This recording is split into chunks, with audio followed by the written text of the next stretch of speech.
Okay guys, so I'm going to give you another update on this house. We're doing a little excavating. I'm going to show you what that's all about and kind of where we ended up. So let me turn this thing around and I'll show you. So we got the concrete pad poured, and you can watch the other videos to kind of get an idea of how we got to this point. Again, I want to emphasize, you don't need to know everything about building a house. You just need to know enough to where you feel comfortable in meeting with contractors and the process. So that's kind of my goal here. So we got this done. We need to pour back the garage, which we're getting ready now, and we already got this ready. We're gonna get set up for this big back patio that goes on here. So we've got it graded. We're gonna bring in 4 or 5 inches of road base, get that compacted, get our forms put up, put some rebar in that, and pour that slab along. Do the same thing with the garage slab. I've told you about this retaining wall. You can now see the retaining wall coming together. We've got it backfilled with this basalt gravel. Okay, now the idea is, with all this gravel, that any water that comes through that clay is gonna filter in and around this rock, and is not going to swell and expand and push on this wall. So this retaining wall, you remember, comes over here, makes a big corner, and goes all the way up the side of the lot. But with this French drain down at the bottom, and with this concrete wall grouted solid with concrete, and then we put this geogrid in here. You can see this, I think you can see this, the plastic geogrid, and it's pinched under this rock. So this is full of rock. Then we have the geogrid, then we put rock on top of that. Then we're gonna take this wall, go up another 2 feet, put in more rock and another layer of geogrid, and it gets pretty dang solid. So that's the update on the retaining wall. The update on, it's kind of a tight lot. So it's been a little bit of a cluster. We've had this extra dirt here. We're getting that hauled off. We've had monsoon rain season, so we had a lot of mud. So we had to bring in some gravel here to keep us out of the mud and dragging the mud out on the road to where the city gets mad at you for making the roads a mess.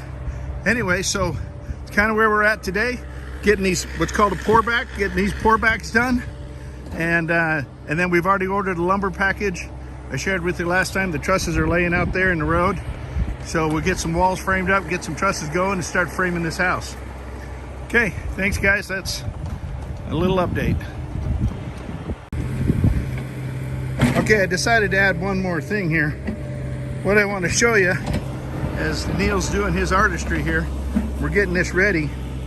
So this right here is this is the garage, of course, but that's going to be what's called a tire stop. The actual back of the garage wall is right here where this plumbing is, about 5 or 6 feet back. And what happens is, when you pull your car in, the lady of the house or the man of the house, tires will hit that tire stop, and they'll know they've gone far enough, and they don't have to hang a tennis ball from the garage ceiling. So, but what's going to happen is, this tire stop is the same height as your finished floor of your house, but from here we're going to drop down 4 inches, and then the concrete slab will start again. This slab is going to slope 2 inches so that any water in here will run out the door. So we're taking this dirt down. This is natural clay soil. We're going down 12 inches because we want 4 inches between the 2 slabs. Then we want a 4-inch slab, and then we want 4 inches of good road base or basalt gravel between the natural soil and our concrete slab. So 4 inches of road base, 4 inches of concrete, a 4-inch reveal between the 2 slabs. That's 12 inches. So that's what we're doing now. creating this 12-inch difference, and then a little bit of a slope. And then we'll be able to do the same thing here, get this set up with rebar and pour this back. So you guys, building houses is a lot of fun. It's you know, it's a lot of just common sense and management, but you can make some money, and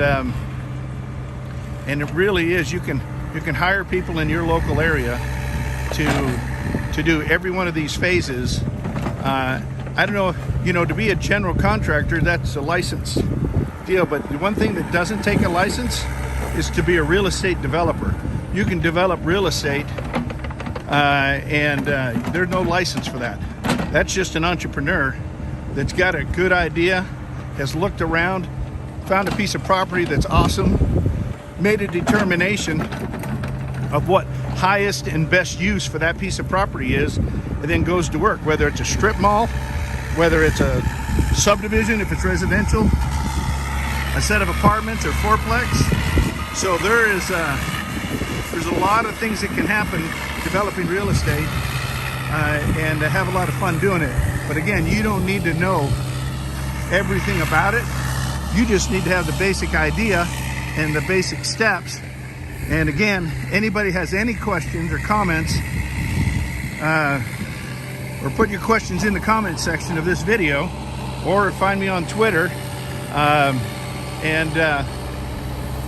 I'll be glad to answer them and help you. And it doesn't mean just now. It can be, you know, a year from now if you start a project, if our crypto actually takes off and we have a little money to invest. Okay, subscribe to my channel if you want, share it if you like this, and then we'll keep going as this house progresses. Thanks guys, have a great day.